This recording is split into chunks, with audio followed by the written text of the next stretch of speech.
You also mentioned this, what was it called, political correctness and things, so you can't talk about it. And it was very interesting because I mentioned the George Zimmerman case, and then people call me racist. And then I mentioned the eugenics agenda of Planned Parenthood to exterminate the blacks. And then they said that I can't comment on it because I'm not a woman, and it's a woman's right to choose. And so I wrote this Facebook post: white people can't talk about black people, men can't talk about women, sick people can't talk about medicine, laymen can't talk about the law, poor people can't talk about business, and so on. And all this is a mechanism to keep people fighting with each other so the super elite billionaires can get away with exterminating us and making off with all the fracking money and power.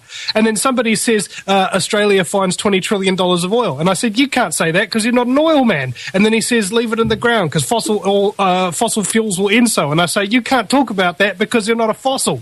And another guy says, and we the people paid for the power utilities that they somehow sell to privateers, and sometimes they still are public owned. Then the thanks we get is an overpriced service that we own. Something is wrong here. And I said, but you can't say that because you're an electricity consumer. And he says, yes, great point. Madness rules the day. And I said, you can't talk about madness because you're sane. And he says, can I say that because I don't rule, but I may be mad, damn mad. And I said, you can't ask, can I say that, because you can speak. And he says, lol, so are you saying I can't have a say? Damn, I thought we lived in a free country. Maybe it's only a free country if one shuts the frack up and has no opinion. Why, if that were true, would we have a police force full of muck, a corrupt judiciary, an elite banking oligarchy, and generations of disenfranchised and disillusioned people? And I said, you can't say that because you're not part of an elite sociopathic scumbaggery clique that abuses and rapes babies while donating to children's hospitals. And he goes, dole. And I said, you can't say that because you're not Homer Simpson. And he goes, bugger. And I said, you can't say that because you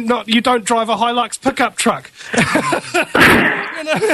It is, nicely stated, mate. Keep up your loud and exposing work. And I said, you can't say that because you're not my employer. And he goes, ha, ha, ha, ha. And I said, you can't say that because you're not a comedian. And it just goes on and on and on. This exact same type of methodology is what I'm trying to expose here, is that whenever you start accusing people, and